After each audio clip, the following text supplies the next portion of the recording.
Today I'm joined by Charlie Long, Chief Executive of Critical Mineral Resources, following a drilling update from the company earlier this week for its Agadir Malil copper project in Morocco. Charlie, great to have you on as always. How are you doing? Thank you. Yeah, very good. Thank you. Nice to be here. Good stuff. So the big development this week was the news that your new drill rig has produced its first core. We'll get to the results in a moment. Before we do that, I just wanted to talk about the rig itself, which is now owned by the company rather than being leased. Can you tell us, one, how this came about, and two, some of the benefits of actually owning a rig to the company? So I think background-wise, our major investor, Gelini, wanted to own the rig. They sent out a mining consultant to consult on their investment on the project, who gave them a very good feedback on the project and advised them to invest, and B said it's a good idea to get a drill rig, in part because it's very easy to drill there, and then partly because you're going to save money drilling yourself. And I think Gelini, they took on board that advice, but they also like to invest in something that is real, a real asset that they own that's going to last for a long time. And so it just sort of made sense. And but the context of it is you need to have a team that is capable of running a rig, finding the right people, maintaining it. And Morocco, we have that with our, with Nourdine, who's run many drill programs in Morocco, knows where to find, drill operators and, poach them maybe from other companies, get the right ones. And actually, you can't do that in every country. I think there is a support services thing, geological support services and mining services thing in Morocco, and good infrastructure, which is, it's easy to get the rig from the port to Agadir Malul. If you're in, northwestern province in Zambia, okay, they've got reasonably good roads, but the whole thing becomes much more complicated from, Richards Bay in South Africa to, Nightmare. So there's a lot of advantages of Morocco, which means it makes sense. Yeah. And then in terms of versus contractor drilling, so one is it's a more powerful rig. It's going to cost less per meter, significantly less. Although I would note that a lot of the cost of drilling is in the assays and some of the other stuff around it. But the direct drilling cost probably 40 to 50% cheaper. But we will see. It kind of depends on how deep each hole is. So it's going to be cheaper. That's a big thing. You also have more flexibility. So with a contractor rig, if you say I want to move this rig over there, they might charge you to move it over there. As part of their cost, they will move cost per meter. They will move the rig, from one pad to the next. But if, like we did, we want to go and test that rhyolite, that cost us money. We had to pay more to move the rig sort of outside of the initial program.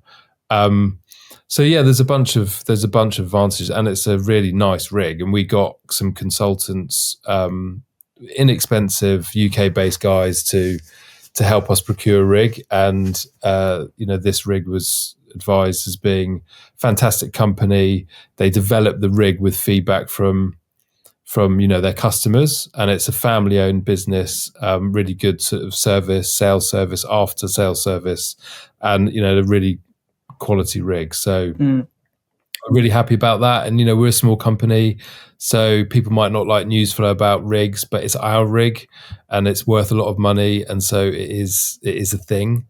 And there has been delays, massive delays getting it on site, but also in a good way. It rained and snowed a huge amount in the last month in Morocco, and the Moroccans don't really operate in snow, especially not thick snow, and they don't really operate in the rain. They have the jackets, and we put a video out, and they were sort of drilling in the rain, but they're sort of more 24 to 40. They're happy. Degrees with sun. So there's been some delays. We also got a drill operator in who culturally wasn't quite right, and then we got another guy in and then commissioned it and got a water recycle. So it's taken a while to get it going, and then and out comes the core.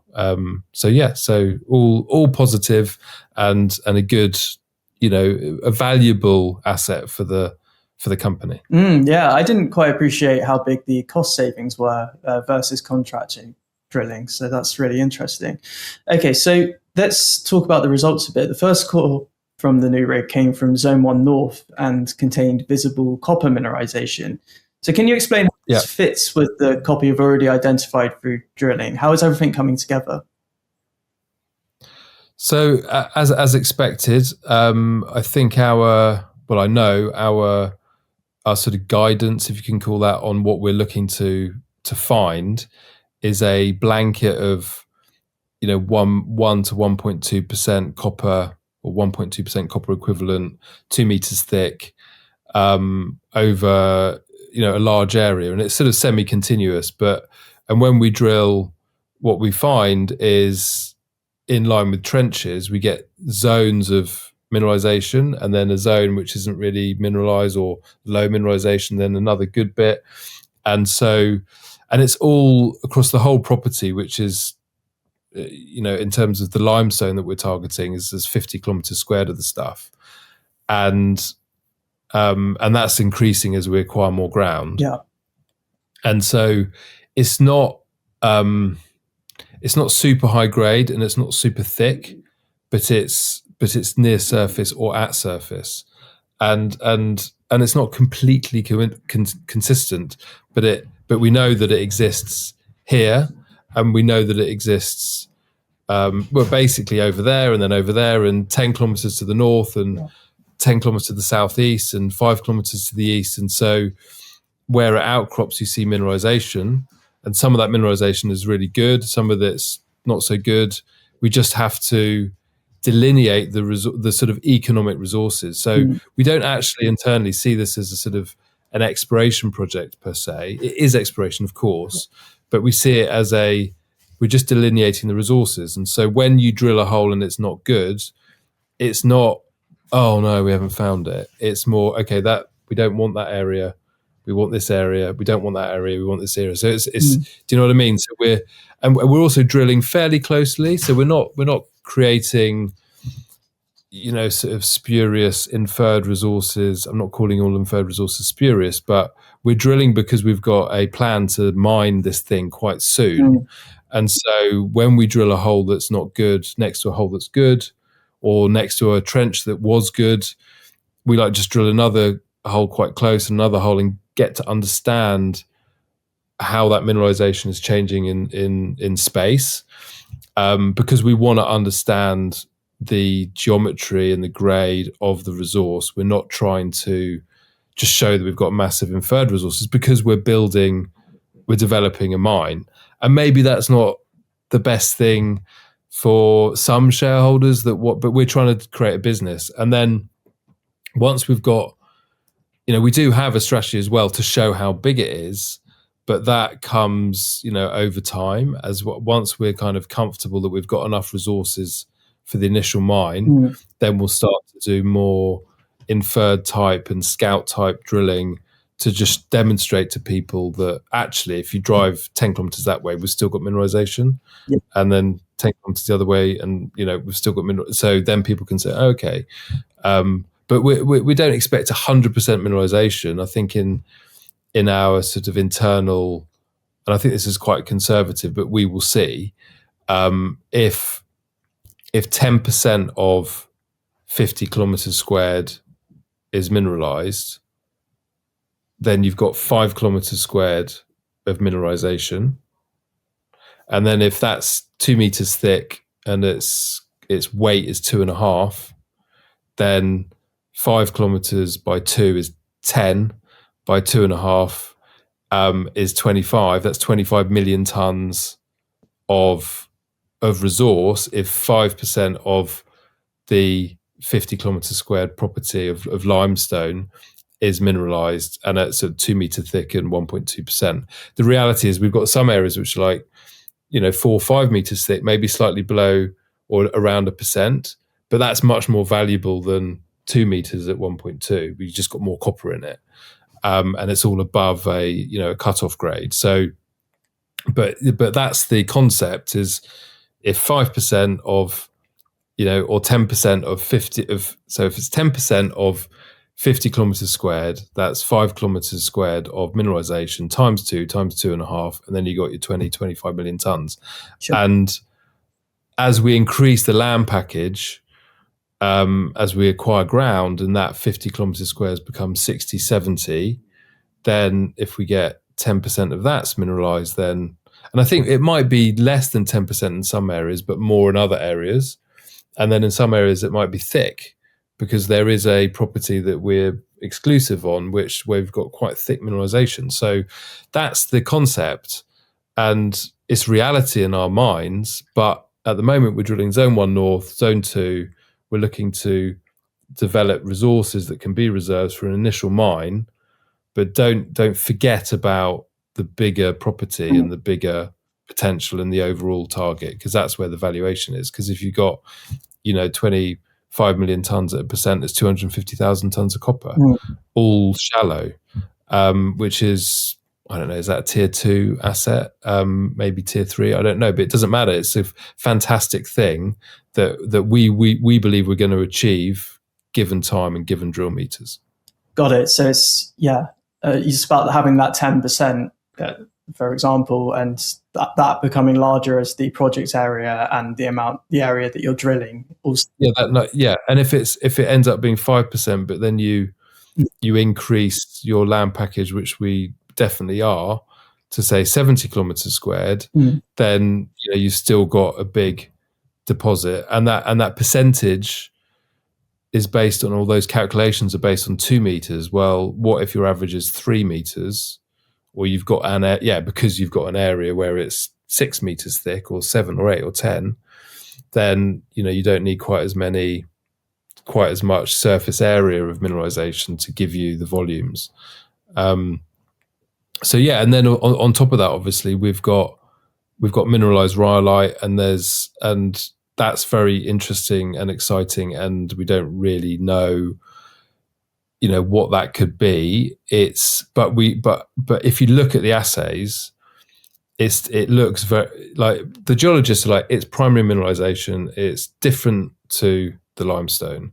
And then there's some geologists who are like, I'm not sure, could it be the same? But if you look at the assays, they look very different, because each meter that you've sampled and assayed is consistent, say 1.3% copper at 20 grams silver, 1.4 at 20 grams silver, 1.3.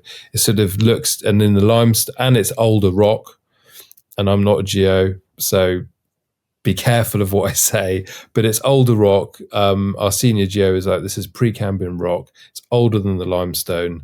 It looks different, and it's got a little bit of gold in it. And quite a few of the rhyolite holes had sort of 0.2, 0.18 gold. And then there was this zone sort of in between the rhyolite and the carbonate, in the contact zone, where we had like 2.5 grams over a meter, which, okay, that's not super sexy, but it's shallow. The rock's worth $400. And actually the fact is there's gold in the system, and gold is there, and we don't know what we might find.